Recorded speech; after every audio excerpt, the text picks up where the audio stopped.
hit the record button. Okay, today we're doing Peter Singer's essay, Famine, Affluence and Morality from 1972. I'm Courtney and here with Travis, Jody and Shannon today. Okay. Well, maybe say something about it at the beginning. I personally found his argument pretty compelling.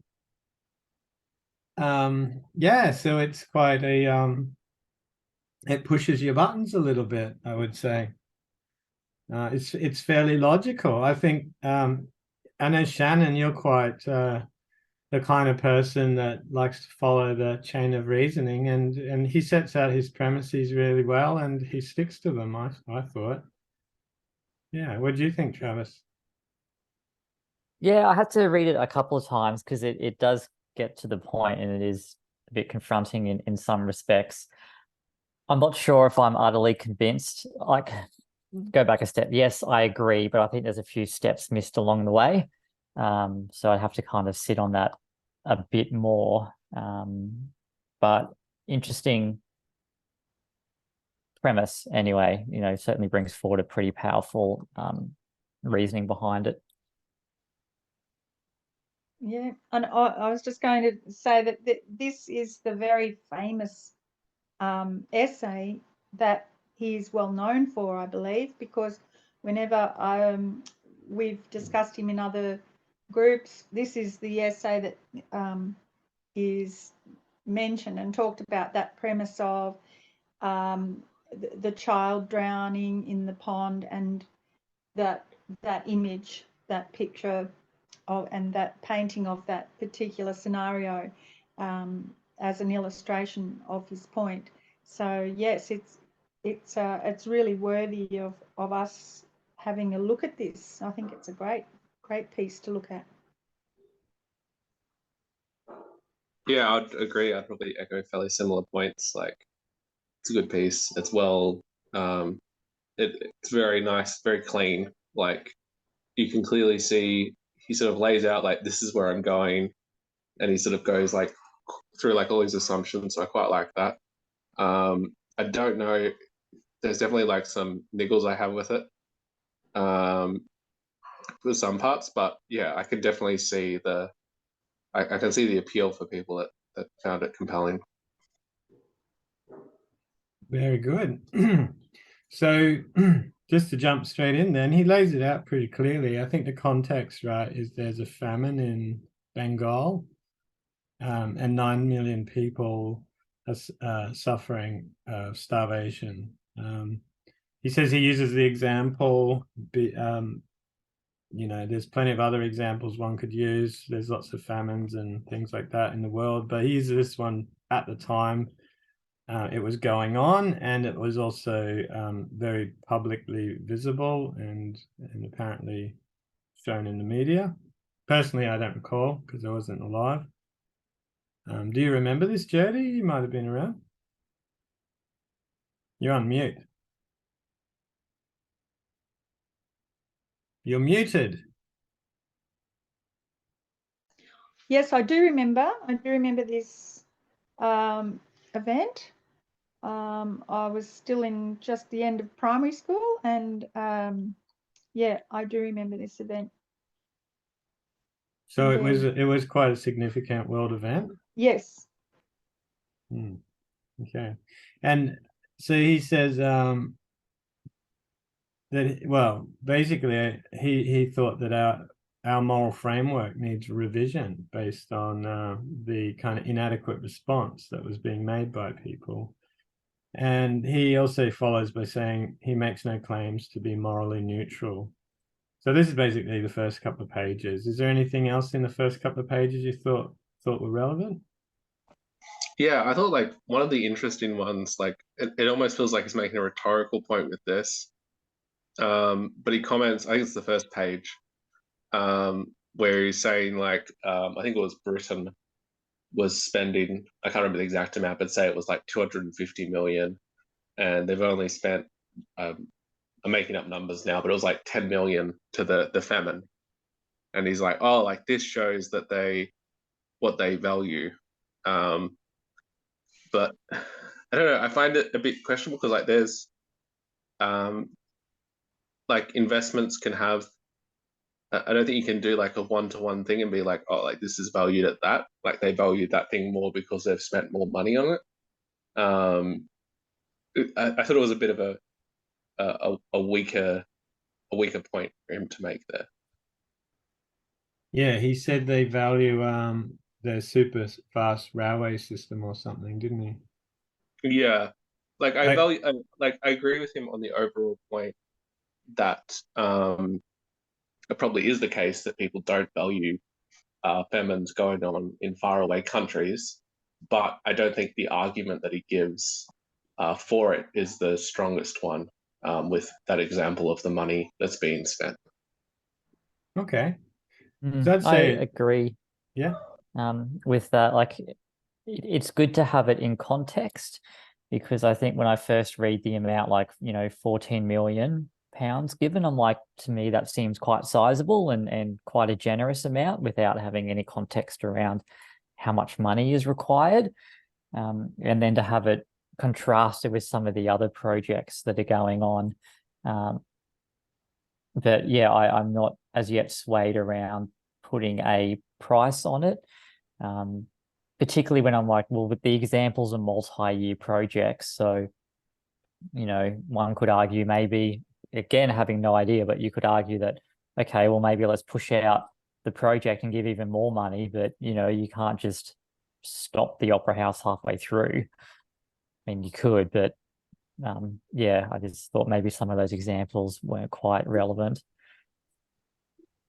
I guess one way of looking at it is I'll just play devil's advocate then, is what could be more important than protecting people or alleviating the suffering of people, compared to, say, saving a child's life. How important is these kind of consumer driven outcomes, or infrastructure outcomes, or whatever, from I a think like moral. yeah, like the argument I would put against is that sort of logic, like that's sort of a I forgot the name. It's a type of argument of God. It sort of feels similar to that type of argument where it's basically like uh, you're risking infinite punishment, and so therefore you should follow this God. And it just feels so absolute to view it as like, well, this is a really terrible thing going on, therefore everything else should be dropped. Like it seems like yeah, there can be some sort of maybe not balance, but there's like competing interests there. Like I don't think it should be an automatic thing of like drop everything. Do you think he's suggesting drop everything?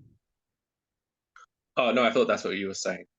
Like drop everything in terms of drop the project, like say the Opera House or something.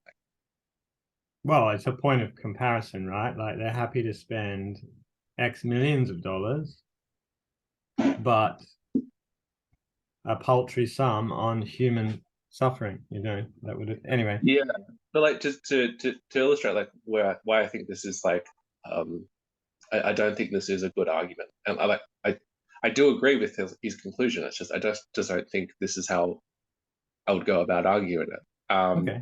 It's that the value, like, so say you've got something like the Sydney Opera House, so it costs whatever it was, like say it's 150 million, but when you're looking at that, there is also this return that occurs where you will have visitors arriving. So they're paying taxes on the purchases they're making.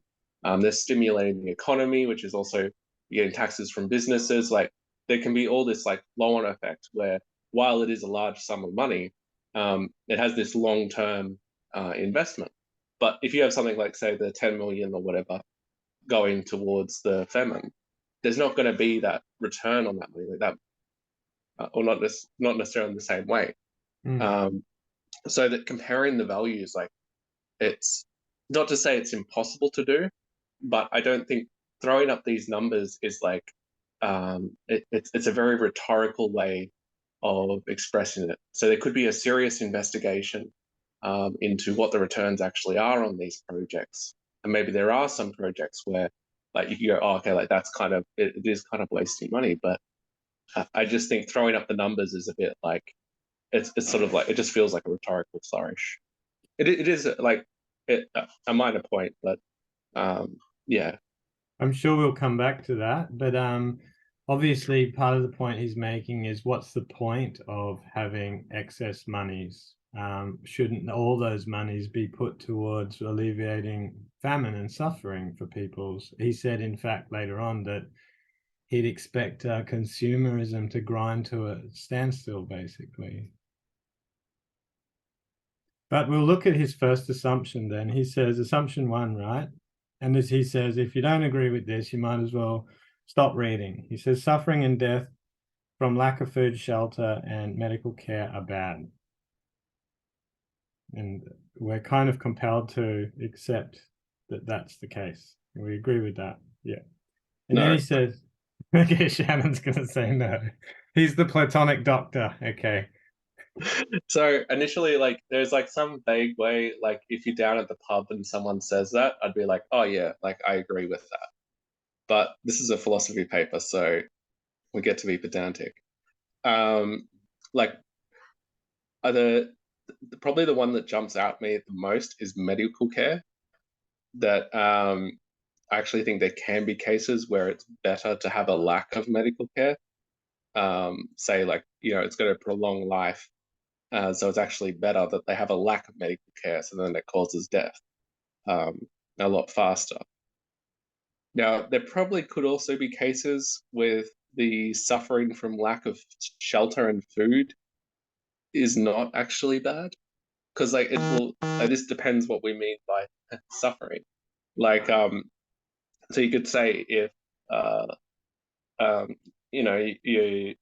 you skip lunch, like on some level you're kind of suffering because you haven't eaten, or you get caught out in the rain. Like there's some very low level of suffering. But I think this can be at least that the second point I think can be easily resolved by him by Singer saying, well, no, what I actually mean is that it's long term and more like it's more it's inescapable from without outside forces helping. So it's probably a minor point, but the medical care one I probably feel more stronger with rejecting. But in general, I kind of agree. But isn't the case that he uses one of extreme suffering? You're starving to death. Children are living with dysentery. It's not like he's got a sore bottom or something like that. Yeah, but he's making this as a principle. So it's not that he's saying like in this case we should accept this. He's saying as a principle we should have this, and he's using the case as an example. So I think it can be it is open to being critiqued in this way, but it is like like I would accept like these are probably edge cases, and it's like in general I agree with it, but he is also going pretty hard on like no, everyone would accept this, and if you don't accept it you're eccentric. And it's like, well, like I don't think so. I reckon you could accept, like you could push back on this without. I don't think this is like my point is me being eccentric with this. So like also because he's making the point so strong, it's like, oh, right, how are you shuffling the deck? Like what's going on here? It makes me want to look at it closer. So you wouldn't think that if your child had an easily correctable kind of eye disease, like the one that Fred Hollows Foundation repairs, for example, you wouldn't think that was bad, that he couldn't get the medical care? No, so I'm more thinking like, say, my child has like terminal cancer, and they can have medical care, but it'll prolong their life, and there'll just be a lot of pain from that. So in that case, it's you're better. shifting the goalposts, mate. Shifting the damn goalposts all over the place. How? He's talking about famine in third world countries, not No, but he's making a general principle. Anybody else have anything to weigh in with? I think Shannon's being the Platonic doctor again. I better politely keep my mouth shut. I think he's saying that you know, death by starvation is in itself bad. I agree with that. I think death by starvation is in itself bad. I can't think of any situation where death by starvation would be good or even neutral. You know, that's the foundation, if you like, that he's working from, isn't it? It's like a foundational truth or a belief that he's launching from. Can you, death by starvation. I mean, death in itself isn't bad, but I suppose death is not always going to be there's always got to be some malaise or suffering or some sort of halting of life. And so you can't say then that death is bad, because death happens. But he's arguing specifically about starvation here. And Yes, so death or suffering stemming from a lack of resources that other people could potentially give, right? It's pretty simple like that. And then he says, working with this, I think Shannon's shifting the goalpost, because he's trying to get away from the idea that it's about lack of resources. He's trying to say, well, what if it's cancer? Well, no, it's not cancer. It's suffering caused because they're lacking something that they need. That's what he's talking about, because his next assumption follows from that. And he says, if it is in our power to prevent something bad from happening without sacrificing anything of comparable moral importance, we ought morally to do it. How would you have a problem with that, Shannon? Of course I'll have a problem. Things that strike me with this is like, why are we considering moral worth as the only value? Like, could there be aesthetic worth that's like in competition with it? And maybe there could be other values that are also in competition. So you're saying if the ugly people are lying around on the street stinking the place out, you should just shove them in the back of a bulldozer and tip them off a cliff to make it more aesthetically pleasing. That is exactly what I'm saying. And then also too, so one thing I want to flag on this though is the example he gives here is very much the local importance, and he sort of wants to drag that one out to try to extend it without sort of, I think, dealing with the fact that the reason why it's intuitive and why people find it powerful is that the child drowning in a pond that you want to save them is because it is a local factor. And he sort of skimps over the factors of knowing about these things, or like how to resolve them. And I think those are the big deals. And he views it that technologically these problems are solved, that now we have access to the world, like to what's outside and how to solve it. Can you explain what you mean a bit clearly? Sorry. Sure, I'm probably jumping a bit further. No, it makes sense, but you're not really giving a good explanation for. Sure. Yeah. No problem. So basically, so he'll go. So he has this example, the child drowning, and he's going to take that and then be like, oh, like this shows that he's using that as an example of this principle, or this assumption too. And he'll then continue in page around 3 and 4 saying, and this principle does not comment at all on proximity to yourself. But the example he's giving directly is totally about proximity. Like, it's all about that the kid is there in front of you, that there is something you can directly action on, that it's immediate, that you know that it's going to solve the problem. So it sort of feels like he's sort of moving things a little bit, where it's like, oh, okay, but like to sort of go from a local example and then be like, oh no, but this isn't relevant to local. And obviously this principle applies universally. But the intuition that he's trying to play on with this analogy is, I think, like, is directly, like, in large part because of how local it is, because it is something that's like directly in front of the person they can immediately address at low cost to themselves. Mm. What do you think, Travis? I concur with some of that, the idea around the local action, like intuitively, if you're present nearby, like there are certain instinctual actions that we will take. So I'm compelled by the idea of that. Of course, we are going to jump into the lake or the pond, and it doesn't matter if we get muddy. It's in that proximity, and we're just going to act out of that part. For me, it's around the first premise around the power to prevent something bad from happening without sacrificing anything of moral importance. I think is always a big question mark, because we're all coming from these ideas from different senses of what's important and what our belief systems are. They're guided by religion, philosophy, and so forth. So I read all of this with a certain lens.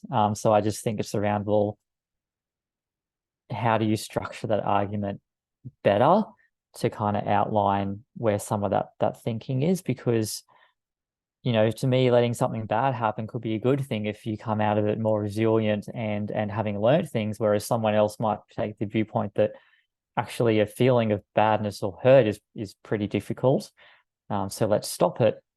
But then I think at the same time, you know, we're using up the, you know, from the very front, we're talking about the flood and famine. So I kind of take it in that context, in which case I'm like, well, if we can prevent lots of suffering occurring after a massive famine, then I'm like, yeah, let's discuss what that could be. But it then seems to go between, you know, as you said, Shannon, coming out broadly to these big arguments. So when he's talking about proximity, though, right? Because this is still hinging on that idea that if it is in our power to prevent something bad from happening without sacrificing anything of comparable moral importance, we ought morally to do it. Makes sense. Like you're walking down past the stream, the kid falls in the water. You ought to morally get your boots wet and your $3,000 Gucci sandals or whatever and fish the kid out, because that's part of it. Like the consumer goods, it doesn't matter if they get damaged. Yeah, totally agree. It's more important to rescue the child. But what he's saying about this proximity thing is that we live in a global village now, and that there are, he says something like, people on the ground whose role it is, who are professionals at making sure these villages or people, the refugees stuck in the famine, can get access to the aid that you give. So the infrastructure is there. So there's no issue of proximity. In fact, it's more like all of these countries are just standing around the pond, and the kid falls in and they all look back and forward at each other to see who will act. And he mentions that, right? He says there is a psychological attitude, and the psychological attitude he's referring to is called diffusion of responsibility sometimes in social psychology. And usually you look to the other person, like if there's a mugging on the bus, and it's happening near you, but someone's a little bit closer, you tend to think, well, it's not my responsibility, he's closer and he's not acting on it, so I don't feel so compelled to act because there's a diffusion of responsibility. And he's saying there might be a psychological reason because of this diffusion, but that doesn't justify us. We're still acting immorally if we don't act upon it. I mean, to me, that's a pretty strong argument. What do you think, Shannon? Yeah, so there's one part to me which is like the self, like I feel like there's an element where the moral responsibility to yourself is like, not to say it overrides every single, like anyone else's consideration or anything like that. I'm not arguing for egoism or anything like that. But you're in a unique position with your ability to take care of yourself. like the impact that you can make on the self is you are perfectly aligned with as perfectly aligned as anyone can be with your needs and desires and like what would be good for you, to like sort of link back to Travis's point. There can be different things that you want out of life. So you directly know that. So there is some strong sense where like this local element, like where you're directly exposed, like you just have that ability to know what you yourself wants. And that would sort of, I feel like, to some level, extend to those around you as well. Like you probably have a much better understanding, but not necessarily like, well, with family and friends and such, you probably have a better understanding of what they want. But you'd also understand, like, culturally, like with other people who live within the same area, what they want. So you also know how to address their needs. Yeah, so like it does feel like there is something there where there can be value within the local. And like I feel like pushing back on it so much because like he just sort of is like, no, there's no way anyone could argue for a non-global position and sort of just dogmatically asserts it. And it's like, I don't know. I feel these sort of considerations are something to consider. But I don't understand your argument, because it Sure. sounds like you're saying something like, given a certain culture, people might value not getting their shoes wet more than another culture, and therefore it's understandable if they all stand back and watch the child drown in the lake, because it's different for them in that context. That just wouldn't make sense if we accept that suffering is a bad thing, if we can do something about it. Yeah, no, I would agree that like in the case of the drowning, that's probably relatively universal. Though yeah, like it just seems to me that there's sort of like, it just gets back to the epistemic point, like the knowledge point, which he sort of skimps over, where there is just this knowledge about the local that I think sort of is higher than it would be for other areas. Now, I think like just to like undermine my own point, I feel like Singer could respond. Well, Shannon, besides you being so charming and articulate, and I find you my philosophical peer, this is what I assume he would say. I think you are missing one key point, is that my article is addressed to those with exceptional or high means, who have the capabilities to make sure that they have information about the needs around the world. So while you as a university student don't have the capability to have that accurate information, for those people with the means, they would be capable to know this and be able to spend a relatively small amount of money to make sure that they have accurate information about where aid is needed. So that's where I think like you could respond back to what I'm saying. Yeah, you're being very slippery. I want to stick with the first thing first. You said, I think you hit the nail on the head where you said, yeah, the thing in the pond is probably universal, right? It's universal, right? You said that. Probably universal. You I said, could think of reasons like why people wouldn't accept it. Like say, hang on a second. Like child sacrifice, like where you live somewhere where they have child sacrifice and they happen to form it by drowning children. Like maybe that would be a case where you would walk by. But oh my God, Shannon. I don't want to come and stay at your house. Like anything could happen. Oh my God. I'm much more civilized. I only use a knife for human sacrifice. But I think the point is, it is universal. If a kid falls in the lake and other people are around, they're going to act upon it, and they're going to think they're morally compelled to do so. And as you said first, before you backpedaled, you said, yeah, that's probably the case.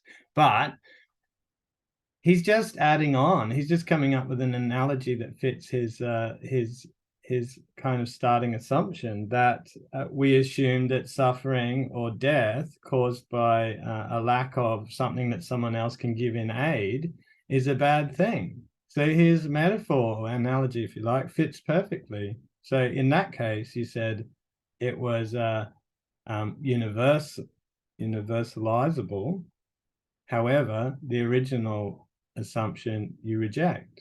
To me, they're the same kind of assumption. What do you mean? Sorry. So He's saying the reason he uses the kid in the lake example is yeah. because it's the direct analogy drawn from his assumption that we should accept that suffering and death is bad if it comes when another person could come to that person's aid, basically. Yeah, that's where I disagree. So I don't think it is a direct analogy to that principle, because the strength of that analogy comes from, or at least, like, maybe this is my own bias, but it feels like to me the fact that it's him, like, or the person walking by a pond and there's a child there in very low waters, so they don't even need to swim, they just need to pick up the child. Yeah, but And they have to get their shoes dirty. That's they have to part get of their it. shoes dirty, yes. So it's very low moral cost. Like, this is exceptionally local. But then he sort of wants to go, and this principle has no assumptions of locality. But the example that he chooses, the ones that he's using as the intuition pump to get people on board, is like, to me at least, it just feels like it's drawing upon this like distinction of like the locality of like where the person is, that they are so close to the child.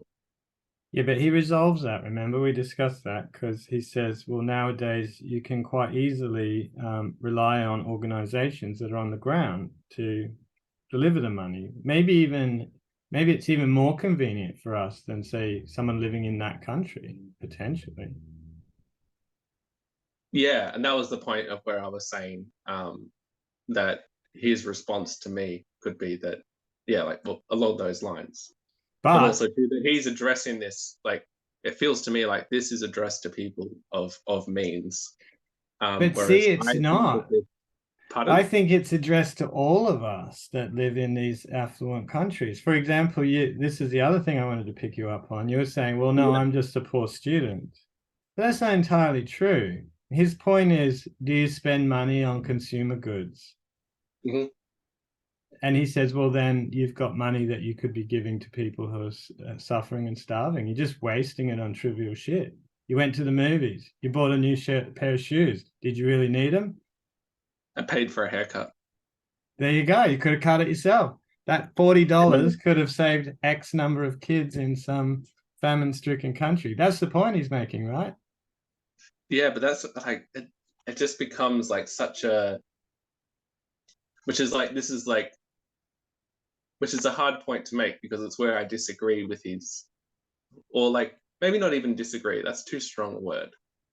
It's, I feel reservations about utilitarianism, because it feels so weird that we're kind of like, um what was what's the name of that Egyptian god that's sort of Anubis, sort of, weighs up people's hearts. It's like we've got moral actions, and we're looking at like our moral actions, and we're like able to weigh those and compare. And that just, it just strikes. I don't really have like a good argument against it, but aesthetically, it just strikes me as a very odd thing that we would actually, in a practical sense, It's that so we would interesting that you would use this argument, Shannon, because you're normally the kind of down the line, statistical, logical kind of truth thing. Now you're getting all wishy-washy with all these hippie intuitions, when basically he's just giving you a logical argument. He's saying, do you agree that suffering and death are a bad thing, especially if other people could step in and give aid and prevent that from happening? Wouldn't they be morally obliged? And you're saying, no, because no, I just feel like it's a bit like the gods in ancient Egypt, and I'm really unsure about this. I feel like I'm just like mistalking, because I don't think you're really understanding what my critiques are. Because yeah, it's that he's drawing these principles out. Like, it's not like he's narrowed them down. He's trying to draw this out in a very broad way, so they're open to be pulled and picked apart.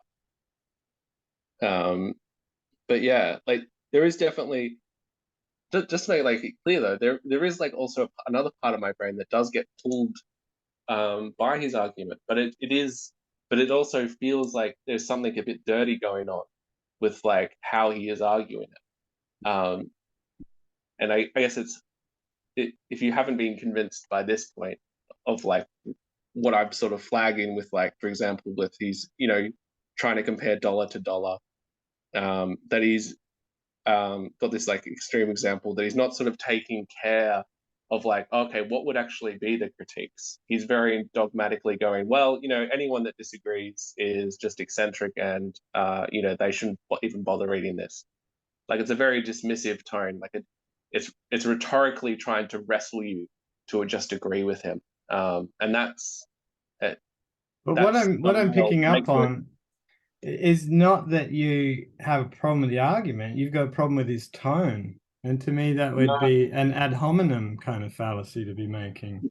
No, it wouldn't be, because ad hominem would be that I'm saying that he's like, he has terrible hair, therefore his argument's wrong. No, you're I'm saying you don't like the his attitude. I'm saying the structure of his argument is not good. So it's not Okay. an ad hominem. Look, Ashley's about to arrive and clear this up for us, but I want to hear exactly what it is that you think is wrong with this argument. Just do it like P1, P2, P3, because the way you're presenting it is like my brain is going in this direction, and then the other part of my brain did this, and you're totally losing me. Okay. So let me think. What would be like the strongest point to make?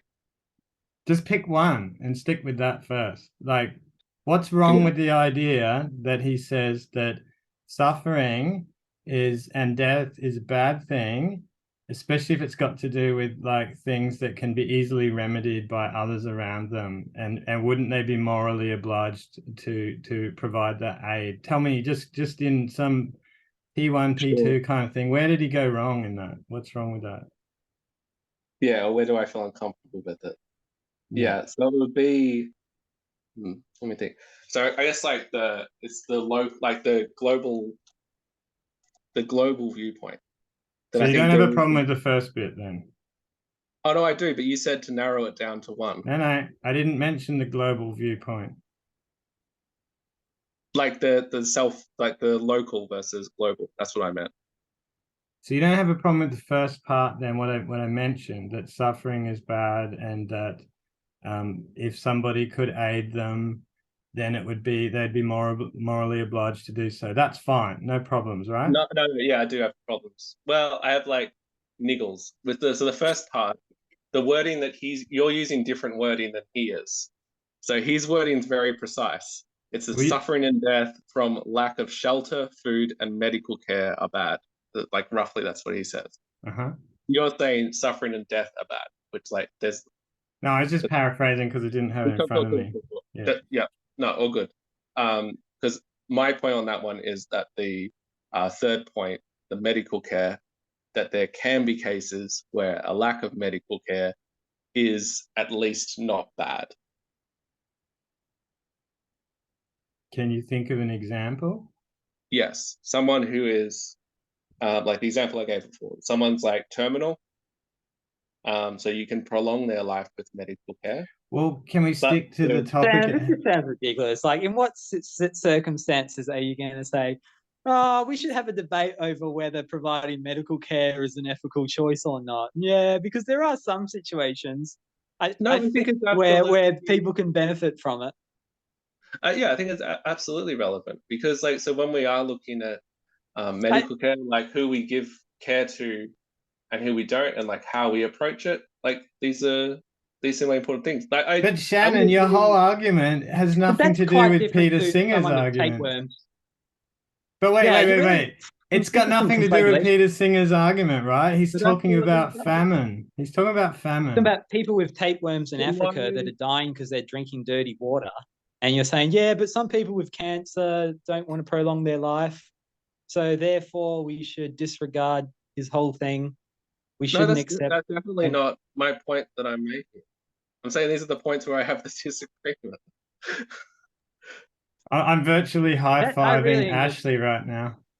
Yeah, that's really stretching it. Hey, like, just admit it, right? Like, we have an obligation to other humans in our species. We are more fortunate than others, and we should appreciate that by, like, maybe trying to help others a bit. That it's that simple, right? Like, It's simple. Unless they got what more to it cancer. is there? I mean, I read The Life You Can Save, and I read it, and I said, yeah, okay, he's got a good point. I should help people in Africa because it costs 60 cents to remove a tapeworm with one tablet. Why wouldn't I want to do that? That seems like a fair and reasonable, ethical thing to do. Why wouldn't I do that?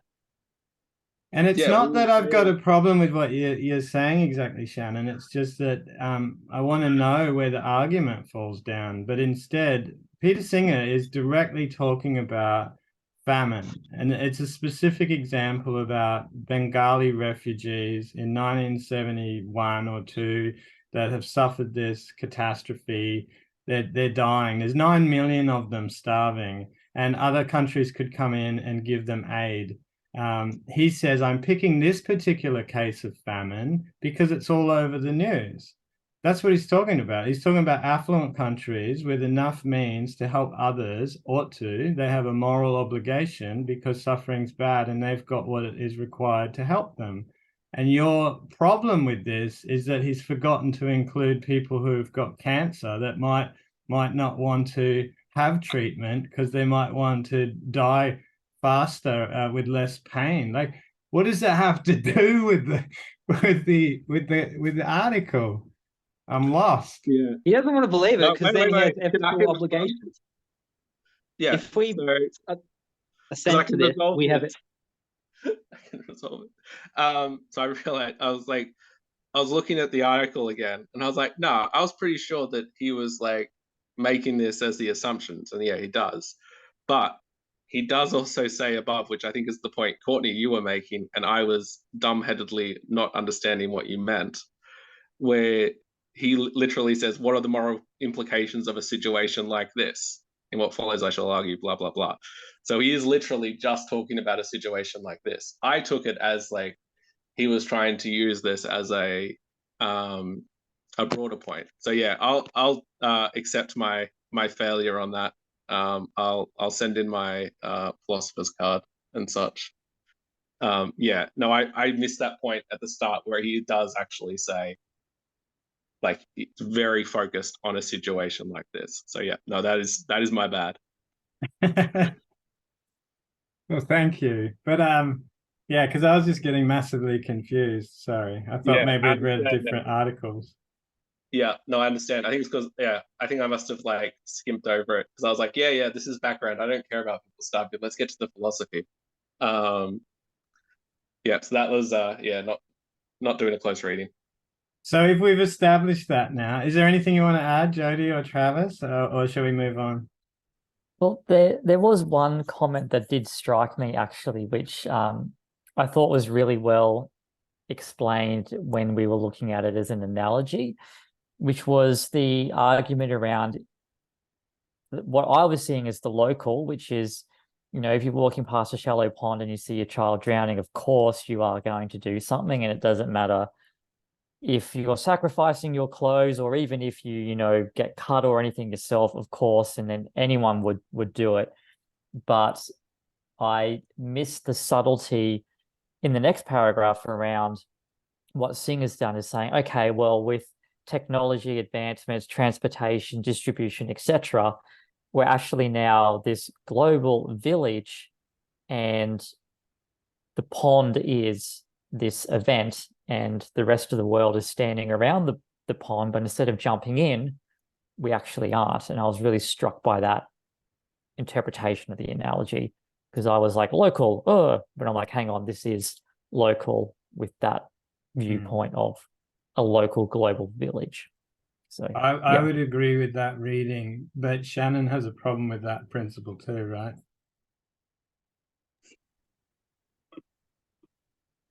All right.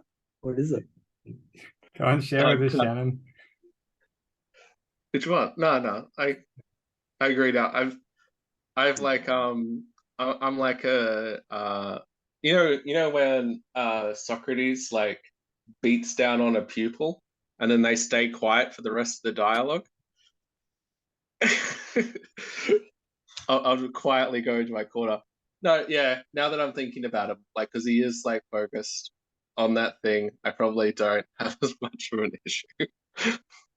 So don't worry, Courtney. I'll just be saying yes, Courtney, for the rest of the dialogue. Sorry about that. I didn't mean to put you on the spot. I think we should be able to challenge each other if we think the other person's talking gibberish. That's all. You were just earlier when we started, Courtney, you said to me, did I remember it? And I'm just thinking now that there was something made by George Harrison and a whole lot of musicians called Concert for Bangladesh. And it was a massive concert that was it was like one of those first big, huge international musician fundraiser concerts. And the other ones that came later in decades after that basically worked on that same model. And I remember going to see that film with my mum, and it was a huge global thing, and everyone was very aware of it. And the fact that the musicians of the day brought it to public awareness was a really important thing. And it's social media. It actually was an effective campaign. Anyway, I just wanted to let you know that I had actually remembered more about it, Yeah, and this is in 1970 something. So imagine nowadays we've got apps on our phones. It's like so much more convenient to do something about things. In fact, the website that Peter Singer has his name attached to, what was it called, Ashley? Is it The Life You Can Save? Yeah, Life You Can Save. It even has a list of vetted charities that they've kind of checked into and made sure that they're doing a good job distributing the monies. You know what I mean? So pretty decent. So his point now, after we've established all that, I'm really sorry, Shannon. I didn't mean to sound like I was picking on you, but if we couldn't establish those early points, then the whole thing would be a shambles, because everything kind of hinges on that. No, it's good. I was taking it in good humor. I'm just joking. Don't worry.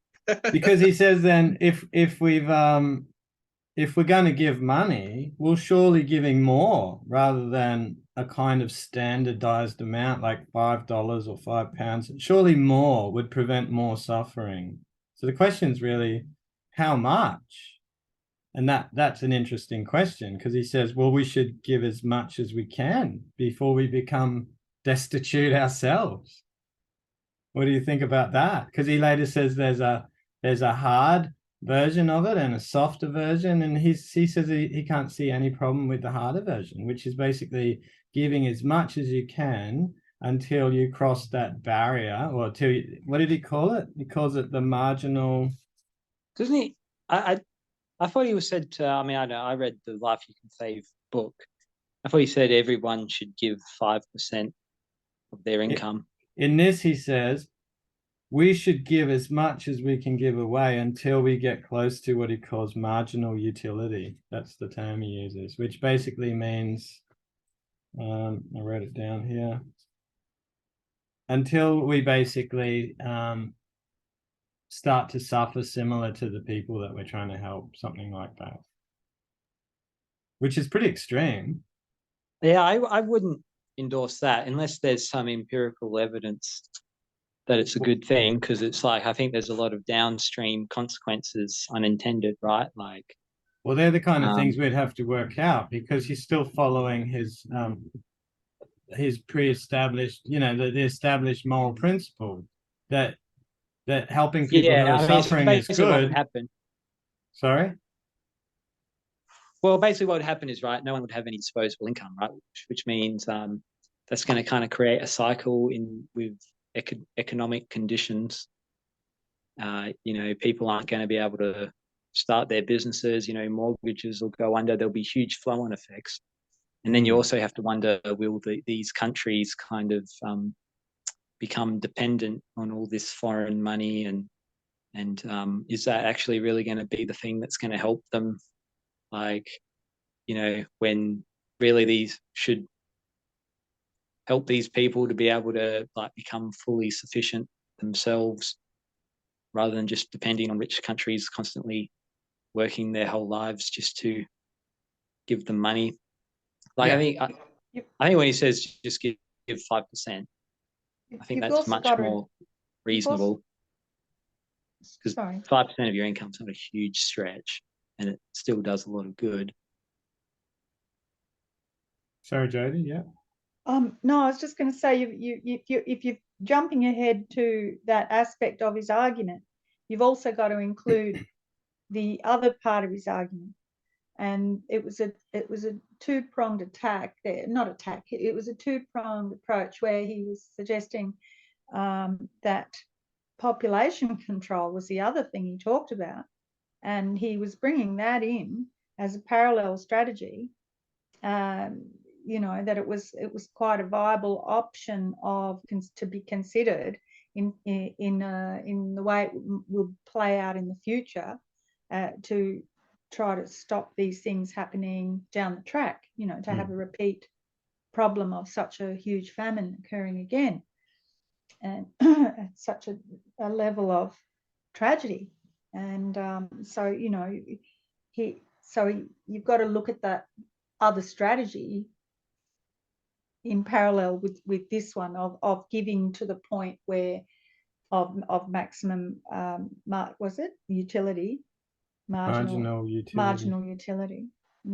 But also his point there, and it draws on what Ashley was saying too, is, you know, Ashley mentioned, well, what if they become dependent, and what about population is what you're saying. And well, that's what he raises, so that yeah. But what he's also saying there is that, yeah, they're all things that are factors, and just using them as excuses for not helping is not just moral justification. We have to apply ourselves to that too. We have to focus on population control. We have to focus on aiding the poor and the needy, and with money and aid, but also we have to do these other things. Yeah, all of that will future-proof, you know, populations from suffering the same result. But yeah, like you're saying, in the immediate moment of the present, the only way these things can be dealt with in the present is immediate flow of funds, direct immediate flow of funds, you know. And I think, you know, Ashley, I think you raise a good point. And, you know, Shannon, I would have picked on this point. You know, it's the point that I would probably target too, is that you don't really flesh out the economic kind of consequences of giving away all your money. There could be factors, you know, that I don't really understand very well. I can think of a few of them, but he's following from those basic, you know, moral principles that he sets out as his given assumptions. And if you follow them right through, they basically mean not giving 5% of your wealth. That's reasonable, Ashley. But what he's actually saying, because he's sticking to his like logical principles here, is that you can give as much until you start to suffer. So that means you can give basically everything, all of your expendable, you know, income that you would have spent on consumer goods. And he says, and wouldn't that even be a good thing? Because then consumer society would grind to a halt. And he has this weird argument in here that I don't know anything about, that seems to suggest that that could be a really good thing for people, which is interesting. He sounds like a kind of a cynic or something in some respect. I think there's a lot of things he doesn't quite understand, right? Like I really don't see population control as the issue, right? You know, because I mean, the reason why these African countries have so many kids in the first place is because there's an economic incentive to do so. And so if you say, okay, we've got to have less population, then like there's going to be a whole bunch of problems there with that, with these, you know, it doesn't really seem to help. And so like it's really not about how many people there are, it's about how the food and money is distributed. Because what that in what was it, Ethiopia, and when there was that big famine, that was basically because a dictator came in and basically fucked up the whole country. Didn't, you know, the crops didn't grow that year because this guy just corrupted and bankrupted the whole country. It wasn't because there was too many people. There's a lot of factors. It's a bit simplistic, I think, some of his ideas But as that far as they idea go. of population is not crazy, because he's not necessarily talking about those isolated local incidents. He's saying if the world population gets too big, yeah, famine will definitely result, because how many people can live on the earth? I don't know, 10 billion, 20 billion, 100 billion. At some point, population is an issue, right? And he's saying, so it is something that you have to think about, because otherwise, yeah, definitely there'll be Because more there's sort of going to be an problems. issue of not enough population, right? Like that, you know, there's all this stuff like in Korea and stuff. They reckon for every 100 people there will be 4 grandchildren, and that's going to create huge economic collapses, assuming that robots don't go and do all the work for us. And so, Yeah, you know, I think that is going to be something that's likely to cause famine if, you know, don't have enough workers to that's true. uphold And the society. I don't think he thinks those things through very well, because China, for example, brought in the one-child policy, as you know, and they thought it would reduce the population, but it's resulted in, obviously, an aging population, but also people decided that they would try to only have boys because they could use them on the farm or whatever. There was some sort of, and there were other cultural reasons for valuing boys. And as a result, there's more boys than girls in the population.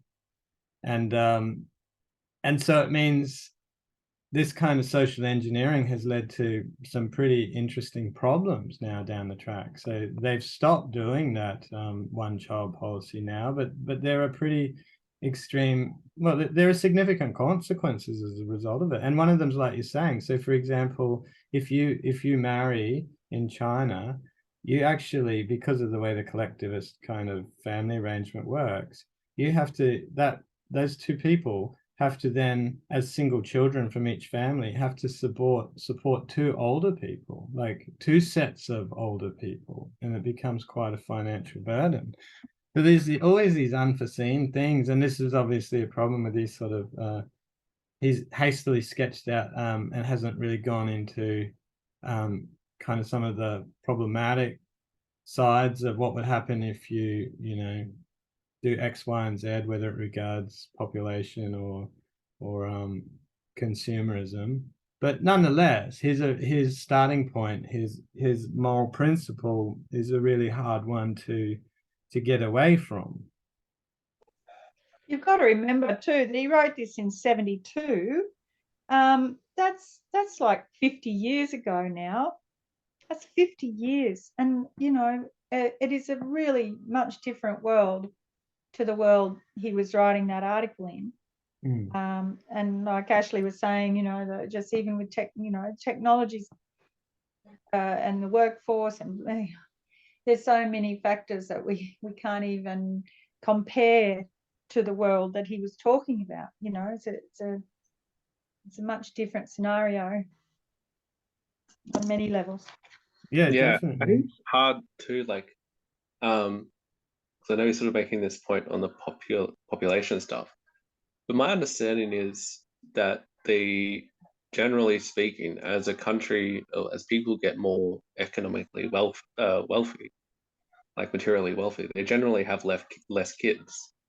And it seems, at least from what I've read about it, for people who have studied it, that yeah, like this is just the case, that it's not usually that people will continue to have the same amount of children as they would have when they were living like just day to day, in comparison to being in like a modern Western country, like that this does have impact on the population. Well, but I guess that gets back to yeah, because just to contribute to that point that you're raising, Shannon, like in a Chinese situation, they have asked the population to have 2 children per family, you know, now that they've reverse the policy. And a lot of young people don't want to have 2 children. They like the idea of not having any children or one child, because they are westernized now to the point where they have a consumer-driven society, in a sense that if they were to have larger families, it's going to diminish their ability. Their lifestyle will be different. Yeah, actually, just to add on to that as well, one other interesting social phenomenon apparently is that it's actually really hard to get populations to increase. Besides, like, as a government, obviously, as individuals, you can do what you can do, but to actually put in place programs that encourage people to have children, apparently this is actually a really hard thing to do. Which, I also think that's kind of interesting, that it's like, even if you get, like you're saying, in that situation with China where people aren't having as many kids, that's actually hard to turn that around, like at least at a government level. Japan's finding the same thing. Japan's finding it really hard to encourage their young people to have families as well. Do you know why, Yeah. right? It's because you can't afford a house to have kids in the first place. And if you do have kids, they have to be able to afford all the tutoring and after school extracurricular activity. And then so it's like you can put out a baby bonus, but they still need to be able to change the cultural and economic conditions to be able to give people an incentive to have children in the first place. Or, of course, you could just get a dictator and maybe some religious intolerance to birth control. I'm sure that would help too. Yeah. But yeah, it is. It's very difficult.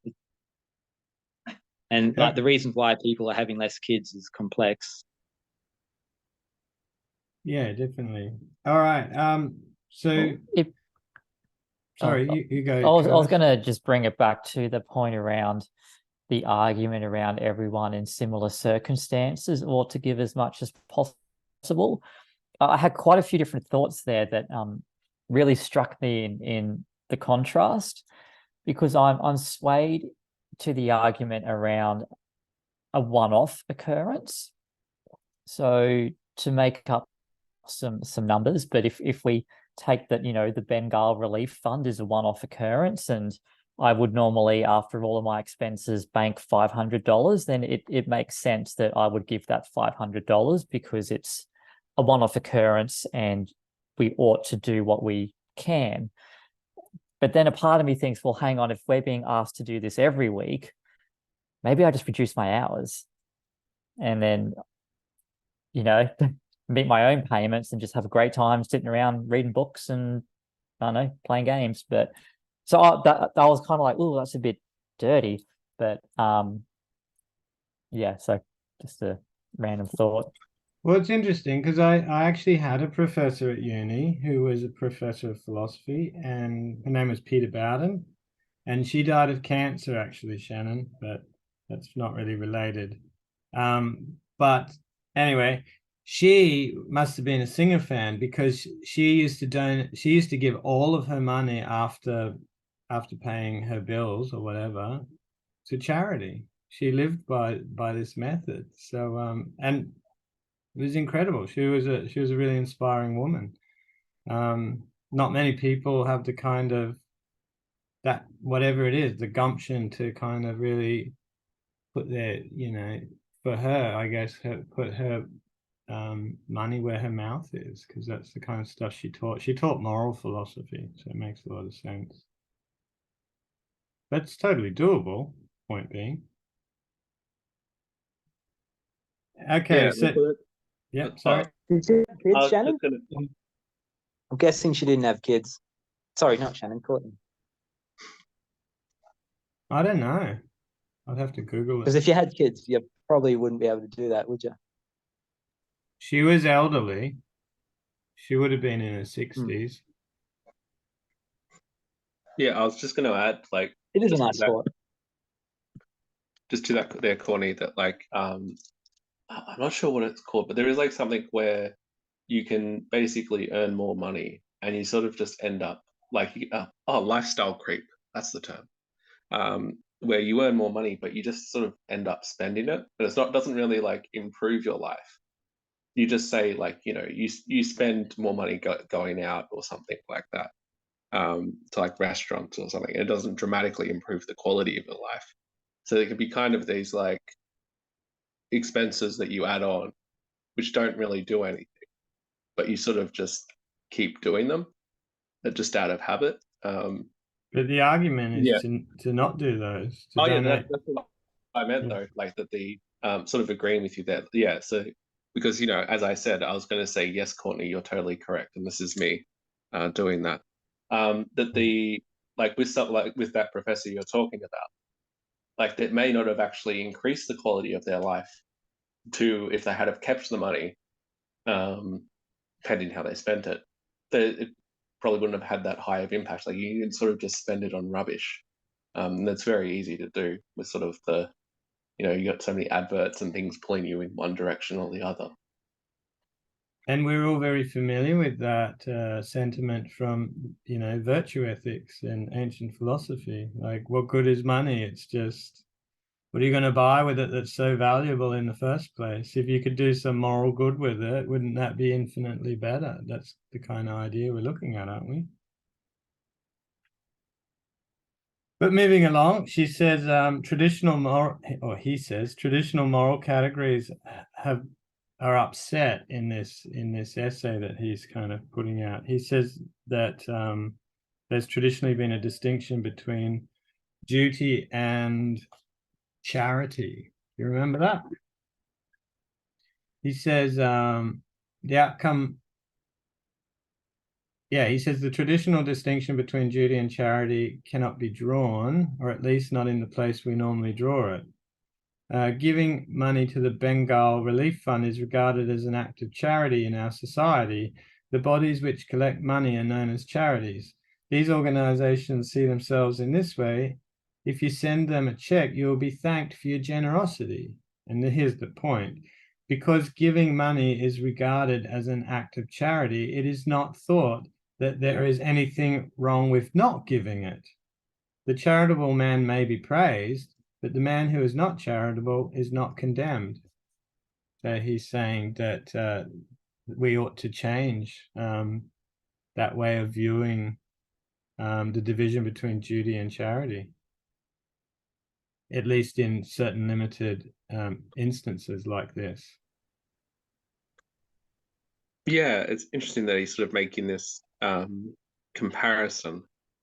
It does sort of like, this is something I was thinking with something Travis was saying, that like there is like part of me that just goes, yeah, like it just sounds like just have higher taxes. Like it sort of resolves this, like in a practical sense, it could help resolve this kind of issue with sending money across. And maybe could it be other issues with that, like in terms of how does the government actually allocate it? If you have higher taxes, it doesn't mean it's necessarily going to go towards what you want, but it seems like like the alternative thing that could be pushed for, at least in a long-term sense, which, like, to me, like, taxes are something that are a duty to pay. It's not a charity that you do. It's something that you sort of have to do, and it kind of seems to line up with this part. Yeah, that makes a lot of sense. But taxes are legally binding. Is that your point? Sorry, Shannon, I was wondering a bit then. The idea that if taxes are prescriptive and legally binding, could you do the same then with charity, with creating a duty, a charitable duty, in the same way that we have compulsory taxation? Yeah, absolutely. Like there could be, I don't mean it as in competition with Singer's point, but a compliment point, that like while like he's talking about like individually you could do this sort of thing, there is also some sense where it feels like there is sort of this there's very much a similarity when he's talking about this duty, at least. And like I said, like people could disagree with this, and some people do, like that paying your taxes is a duty as being part of a citizen of a country. That would be sort of like the next step there, to have that governmental change. And it sort of removes because like while like there's absolutely a lot of good resources around, at least from my vague understanding of these, like Peter Singer and such, about like different charity groups, there is something different about the scalability that you can get with a government organization, which would have like different abilities to sort of implement things and put things in place as like a long-term sort of goal. See, it's something we've always accepted, that our government takes our tax money and gives aid. You know, like that he says in the article, Australia was one of the better providers of aid for the size of our country. We were generous, and that's our tax dollars, in a sense, going, you know, that the government sends on our behalf in a way. So, which I don't have a problem with, but I think it also, I think it helps me to alleviate my guilt in not giving everything I can, if I know that my government is donating on my behalf, you know. So It's still absolutely that makes sense. it's a tiny fraction of the GDP. I mean, I guess the Liberals came in there and stripped that off. Probably I'd say the potential problem comes in is that when the distribution of this money can be political, you know, so if you know, let's say, Papua New Guinea decides to buy some Navy ships off of China, and then the government says, "Oh, we don't like China, so we're going to cut we're going to give your foreign aid budget to your next door neighbor," or something like that. You have to find ways where it can be completely humanitarian and non-political, like who and where the money goes to. But his argument, with transparency, even with the not-for-profit organisations that we now have, they've proliferated. You've got to admit, there's a lot of not-for-profit organisations out there that wave the charity flag, and you know, and we get stopped in every shopping centre by, you know, 4 or 5 young people, you know, who I assume are getting paid or getting some sort of kickback or something. I'm not sure how it works. And it's hard not to feel distrustful of the, you know, of what portion of our charity dollar goes to the exact people that it's needing to help. And I know there's got to be administration and you know, transport of the goods required and all that sort of thing. I know there's got to be like a percentage efficiency of the dollar, like petrol, you know, in a car, you know, approximately 35% energy efficiency or whatever, you know. And the same with your charitable dollar. There must be some sort of percentage efficiency that you see hit the ground and be active at the far end, you know. So the effective altruism groups, they do like evaluations and stuff of charities of like how efficient they are. And it is definitely like you're sort of getting at, there are some charities that are exceptionally inefficient, like that there's so much dollars that sort of just get mopped up on the way. And it doesn't mean that those are like bad people or anything. It's just like, it's just a very unoptimized thing. And there are very good charities that are very optimized with. That's why you can go to that Peter Singer website, and they've got these ones they've vetted for various reasons. Presumably it accommodates some of those kind of discrepancies, I guess, or those wastages or lack of efficiency. But I wanted to point out too, you know, in the context of the essay, he's just following a moral point. Like everything that we're talking about is cool, but it's really what we find reasonable, you know, what's sort of what we're willing to put up with personally, all that sort of stuff. I mean, we've got lots of good reasons, but in a way, he's being very anti-consumer, right? And that's what he's weighing up against this moral imperative kind of thing. He's saying clearly there's people in the world suffering.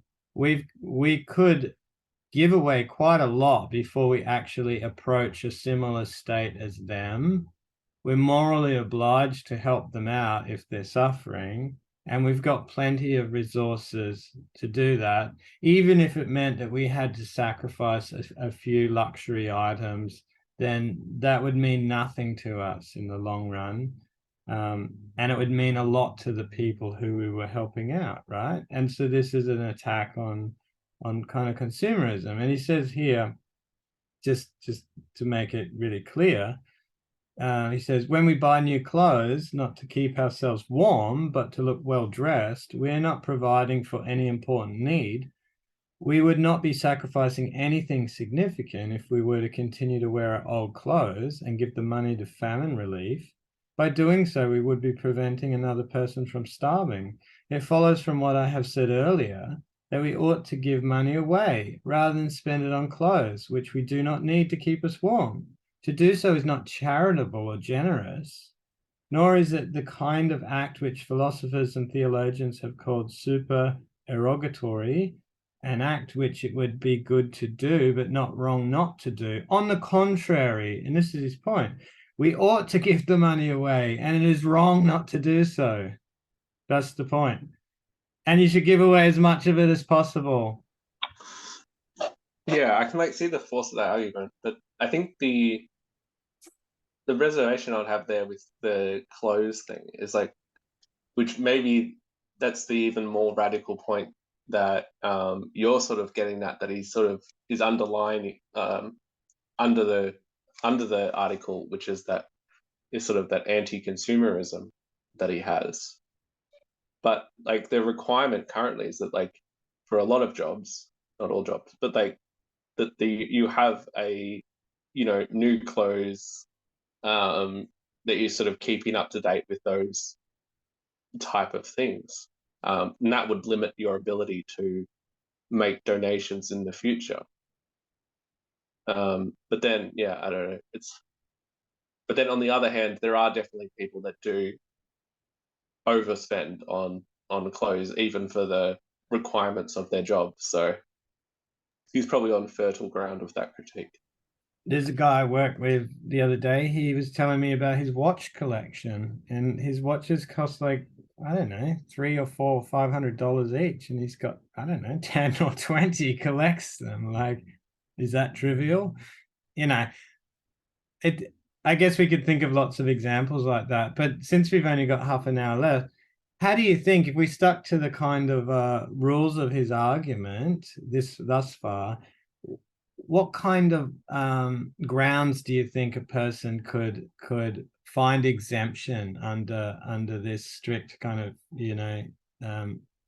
moral reasoning that he has? Like, for example, I think what his argument doesn't do is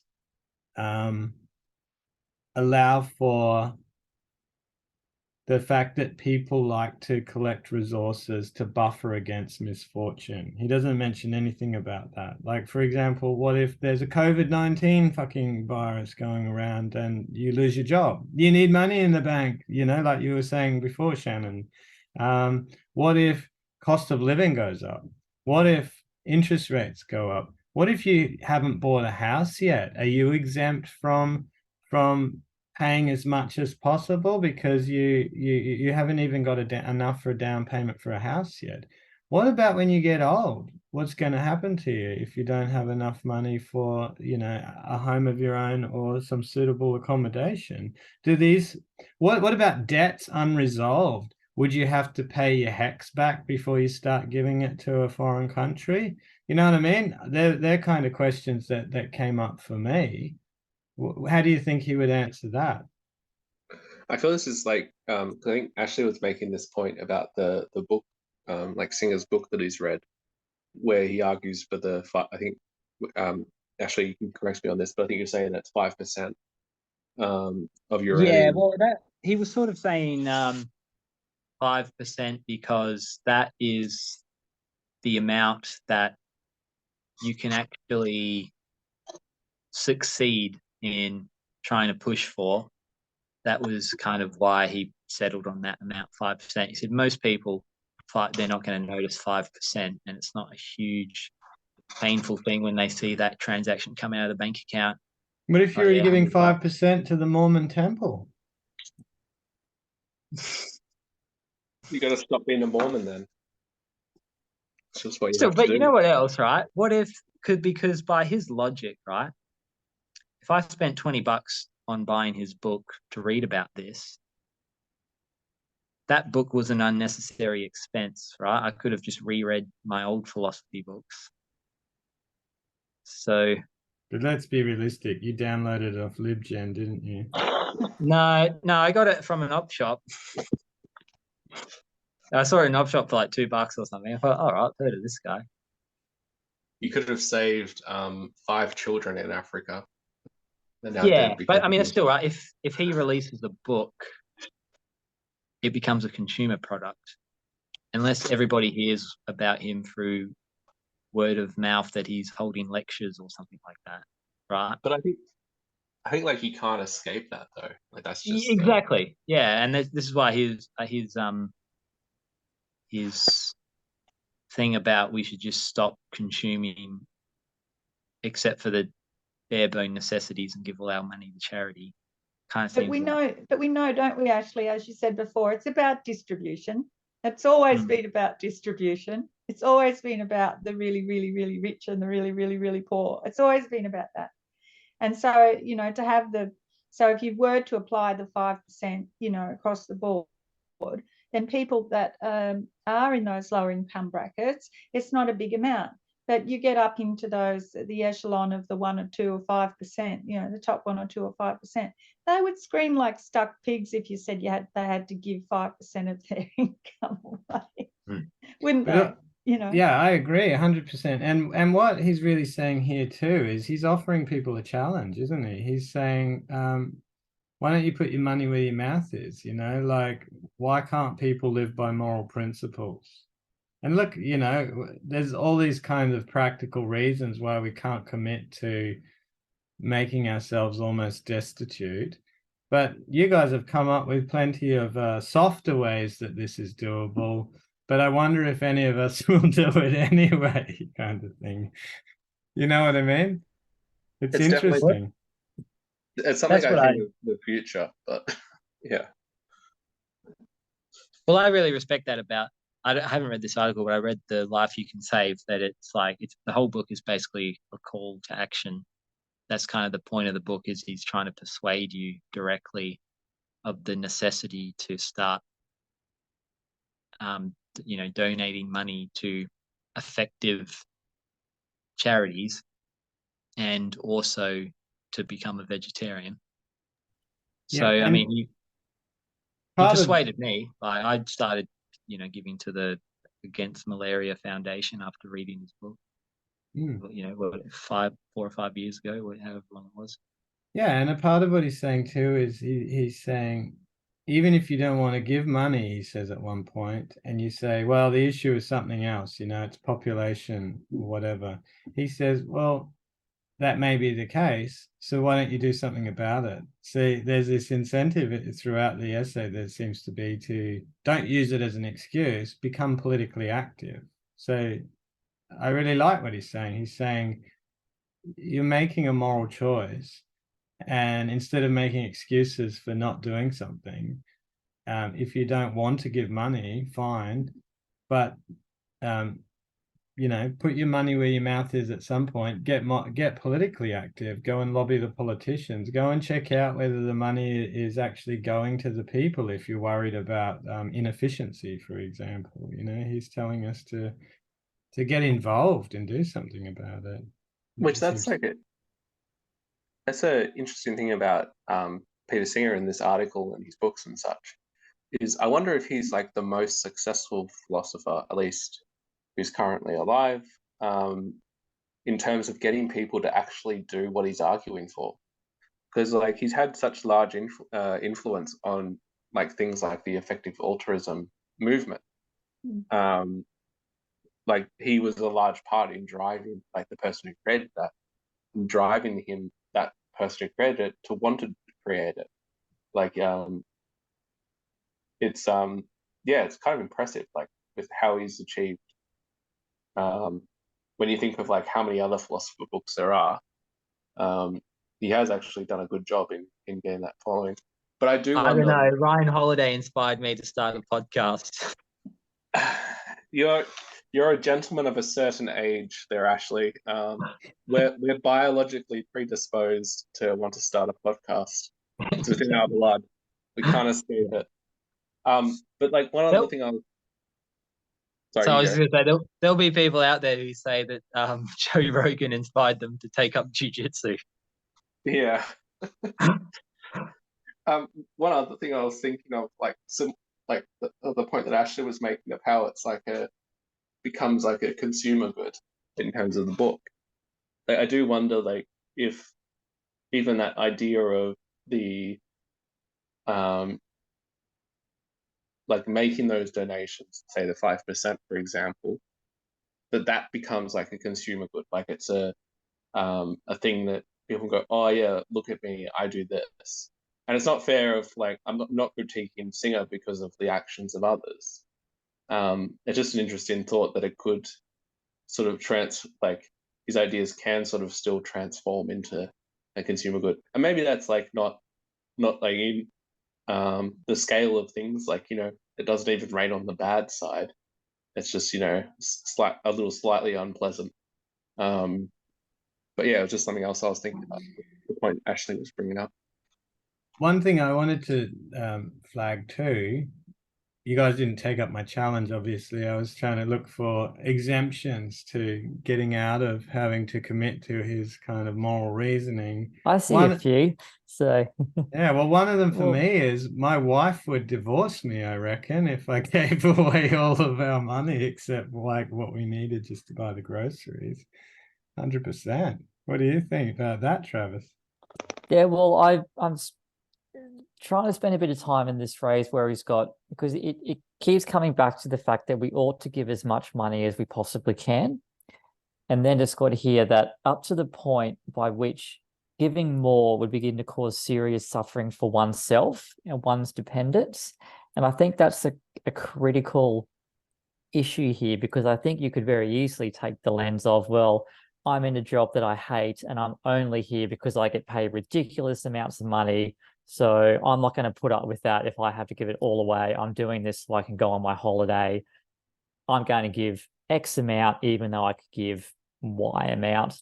So I can see those as, or, you know, I want to be able to use some of that money as a buffer for extra time with my family, as an example. I'm really swayed by all of that, which would then lead you to giving some money, but not all of the money that you could possibly give.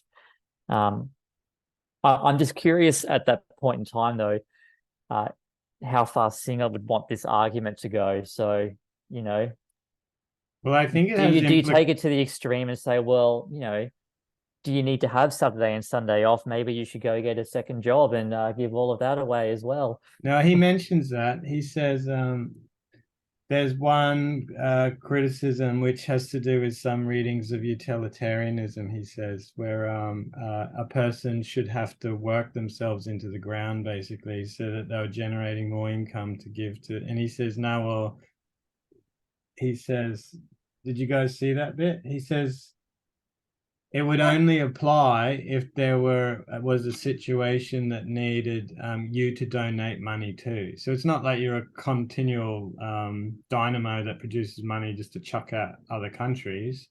It's only when there are charities that are requiring aid. And he also says, and you might have the argument that if you wear yourself down and weren't capable then of doing work, well, then that would make you less useful in the grand scheme of things. So that wouldn't kind of follow. Yeah, for sure. But it does have implications for the kind of job that you'd have, 100%. And isn't that a good argument? Because what you just said is, I hate my fucking job, but I do it for the money. Well, I guess his point is, maybe you shouldn't be doing that job. Maybe really you should work out how much money you actually need to live, and then get rid of that shit job, or maybe just do 2 days a week if it's enough to pay the bills, and then yeah, there's your solution. And this But is the then problem with he's- consumerism, right? Is it locks us into a lifestyle that doesn't do us any good. I was gonna say, then he's in a conundrum though, because when we do have these events, well, I have nothing to give. But I'm certainly swayed by the argument of, a massive flood happens, even here for Brisbane, of course, whatever you can give, you give. Just curious around the expectation of, if it's every single week, well, then that figure obviously needs to readjust based on other things that are happening and other pursuits and goals. How do you think it sits with Stoicism? Because I can see this is not a horrible kind of similarity with that cosmopolitanism, that it's got nothing to do with your family or your region, but we're all equally deserving because we're all of the same kinship or whatever. So if someone's suffering on the other side of the world, they're just as appropriate. It's just as appropriate to give to them as it would be to give to my neighbor. I can see that a very strong link there. Yeah, absolutely. Part of the wider cosmos. So yeah, of course, you help out those in need. There would be no reason to discriminate between them. Mhm. And what about the idea that if you're a cynic, this would be a good philosophy too, because a lot of cynics are like, well, I'm not going to work. I'm just going to stand on the street and reject consumerism, but I'm not really helping anyone either because I'm just not producing anything.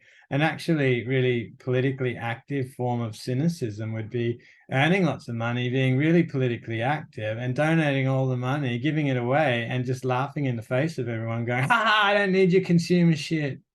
I just do this so I can generate wealth to help people who are starving in Africa. That would be cool if you were capable of such an extreme ethical stance.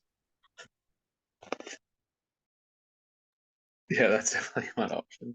Yeah, no, I totally agree that there's like a strong Stoic connection.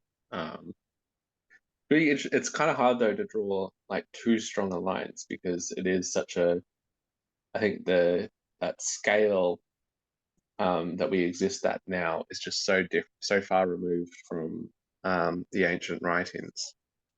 I'm trying to think of like, is there any parts that you can think of, or like across the writings that talk towards charity within the Stoic texts? Well, specifically, you can say that it's a philosophy of reason, and that if one follows rational principles, they'll end up living a moral and highly ethical life. How is this not a rational approach that leads to a fairly uncompromising moral position? Yeah, I guess I was wondering more though if there's anything like directly deals with it. But I see what you're saying. So your point is basically There's something wrong with your connection, Ashley. there's like a drunken robot. I think you could even put forward the argument. I said, what about the Gospel of Luke? The Gospel of what, sorry? No, so the Gospel, I'm just being facetious. The Gospel of Oh. Luke. Oh, I think that says some things in there about charity. Anyway, Travis, what were you saying? I think even just in some of the other writings, like I read it the other day in discourses, but the idea around helping, out other people when they need a hand, and then the idea too of, a virtuous life or living in accordance with nature. Part of that is, well, what's rational as a human is to help out other humans and to contribute, and a sense of duty there. So it does make sense that you would then want to help out those within the broader cosmos world. But for me, what's kind of missing in here is the sense of, we always start though at the self, the family, the local, the community. So I still always understand there's going to be a sense of hesitancy around a focus around, even though you can bring in a global village, that there can also be a counter viewpoint around, well, there's people down the street that need our help. Like, why are we just going to suddenly, whatever it was Australia gave, like, what's the go? Like, I can understand that viewpoint and have some sympathy to hearing more about it as well. So, Yeah, you're right. Shannon, I think like charity is just not a part of Greek philosophy, right? And like the oikeiosis thing, it's like it says your first duty is to yourself, and then to your family, and then to your community, and then to your nation, and then to the cosmos. So it's kind of like if there's a flood in Queensland, I'm like, hey, why do I help Queenslanders when I can help people in Perth? Fuck them. I'll give that money to a homeless guy on the street instead. Yeah, that's plausible. But if you think of on clemency, you asked Shannon, and we read that one recently, Seneca's On Clemency. He talks about that we're all parts of a body, right? And the body has to work in unison, and if you pair that, with their kind of rejection of external things, of having kind of no moral value or no inherent value whatsoever, rather it's our use of things that defines whether it's a virtuous action or not. You compare all that together, and of course, I think it makes perfect sense from a Stoic perspective to act in a fairly similar way to what Singh is advocating here. And with that oikeiosis thing, though, I think the idea of the wise man is that those circles, it doesn't matter whether it's friends and family next. Once you become rationally developed, morally developed, those things are all one and the same thing. They're all whoever needs help. It doesn't matter how far away or close or whatever. They're all part of one body. It's like saying my toes are further away than my nose. They still require attention if something's not going right. And again, this argument is saying, and if you're able to do something about it, of course. Sorry, Jodie.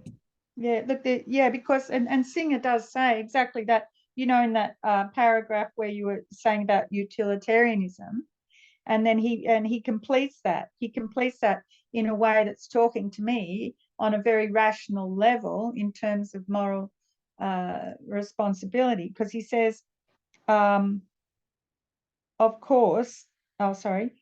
He says, nevertheless, when all considerations, this is page 238, nevertheless, when all considerations of this sort have been taken into account, like instead of working yourself to death to make the money to give to charity, that point, he said, nevertheless, when all considerations of this sort have been taken into account, the conclusion remains: we ought to be preventing as much suffering as we can without sacrificing something else of comparable moral importance.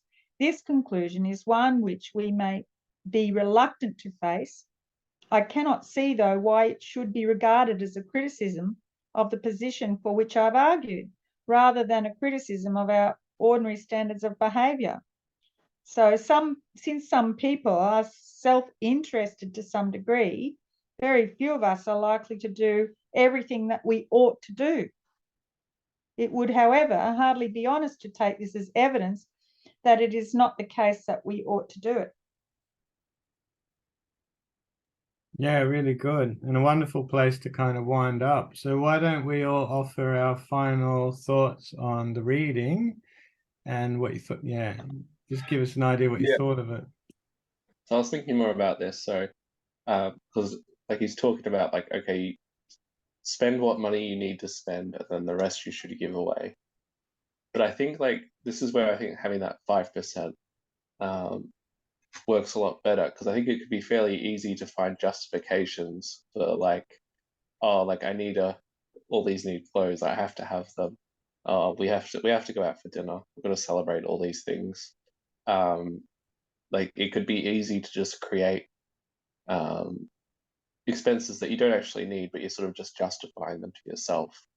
I think that's why that 5% like does seem like a good starting point, because it's kind of like, okay, you're just doing this, and it's like Ashley was saying, it's something that's sort of achievable, and it has like not too scary of an impact. Yeah, I think that's quite a clever thing. Anyway, that was my final thoughts. Well, I was just going to say and in his really last closing remark of the whole piece, he because he's written the piece, you know, who's his intended audience? Well, it's going to be other academics or students or philosophers, people who read philosophy. So that's the audience of this particular article. And he's basically saying to us, you know, he's challenging the people that read the article, the philosopher who does so, you know, at the very least, one can make a start. The philosopher who does so will have to sacrifice some of the benefits of the consumer society, but he can find compensation in the satisfaction of a way of life in which theory and practice, if not yet in harmony, are at least coming together. So he's really throwing the gauntlet down to the audience, you know, that us in particular. It's good. Yeah. And it's another critique of how modern academic philosophy has kind of become too abstract and out of touch, and just like Pierre Hadot and, you know, the modern Stoic kind of commentators say, philosophy used to be a way of life. And here is another example where philosophy can be used to make a difference, and it's something that you can live by. So I think that's I really like that comparison. I think it's a real challenge. I think what he offers is really, really clear and understandable and extraordinarily challenging. So yeah, really good. I'll go next. I really think if you've read this, it does, like, once you understand that argument, if you choose not to follow his advice of starting to be more charitable, I think your moral integrity does come under question. What I would say about that, I could tell you a story actually. So years ago, I made friends with this woman who was like right into the effective altruism thing, and you know, I watched some documentaries, read this book, found an op shop. One day I went to there was like an effective altruism meetup group in Perth. So I went along one day, and I was kind of struck because it's you know, because he's kind of saying that, like, in the book he says that, like, you know, most people, that when they do help, they help in ways that aren't really that great. Like, they'll give to he talks about 2/3 of charity money goes to cancer because it's the most emotional drawing of all the cancer things. So I went to this meetup, and I was just struck and thinking that, like, oh yeah, this is going to be really giving, charitable kind of people. And I was struck by how, like, intensely nerdy all the people were at this effective altruism movement. Like, they were just these like super rational, calculative, pasty, white, skinny. I thought that was kind of odd and interesting that, you know, it kind of seems like, I wonder if this stuff his message didn't really get through to people who, unless they were like really like rationalistic, like why his message doesn't get through to emotional people. I found that very interesting. So what are your final thoughts? Oh, just that. Oh, well, my final thought is, yeah, we got to do what he says, basically, or else you're full Well, of shit. I think You got no moral. Diana's going to freak out when you start giving away all her consumer products. How many I'm not gonna go refrigerators that do far. you need anyway? I mean, hey, this is I mean, I can try and make the point to her, but I guess she doesn't make claim to be a moral or philosophical person. But just on that point there, Ashley, like I do wonder, like with the effective altruism thing, it like sort of going back to that where it becomes like a consumer good. It does at least feel to me that like there is partly an identity thing within that, like within the effective altruist movement of being like within the tech space. And that doing that, like it's just very strongly associated. Yeah, I understand what you mean. Like you can you're sort of like buying your identity in a way. You get to associate with this group. But And I it's don't know. I mean, really- I just found because like I've been, you know, I've met vegan people and I've met you know, social justice kind of people, and these kind of people, they, from what it seemed to me, they weren't like that at all. They weren't kind of strung high about how righteous and mighty they were. They were just like purely calculative. Let's get down to business. How can we help? And but it's like, you know, like I thought a lot of them must have been autistic or something. Hey, like just something about it seemed odd to me. Yeah, not surprising. This is supposed to be tying things up, guys. What are you talking about? All right. Travis, your turn. Well, I don't really know. There's a lot to think about, but I agree with the premise and the way the article's been done, and the metaphor around the global village. For me, I think it's good just because it's another example of not just having the information but doing something about it. So I love it in the effect that it's preaching a philosophy as a way of life, or carrying out actions. But it's around, for me, I think, well, what's the idea of how much based on other things you want to do? So coming back to that idea of what's the point that you can no longer go any further. Don't know. Very, very good. I'm one of my takeaways though is if I ever have children around Shannon and they fall in the swimming pool, I don't know how comfortable I would be with that sort of situation. So that I'll probably I'd second that. yeah, I'm a bit worried. What about Thomas? We got to worry about your kid, Shannon. Jesus Christ. I That's why we mean, have another one on the way. you're 'cause, pretty cold-blooded by the sounds of it. Yeah, well, Thomas will be a sacrifice to the gods, and then the second one will be our actual child. Yeah. All right. Well, on that happy note, it was good to see you all again. I'll catch you around. Yeah, see ya. See ya. Anyone want to say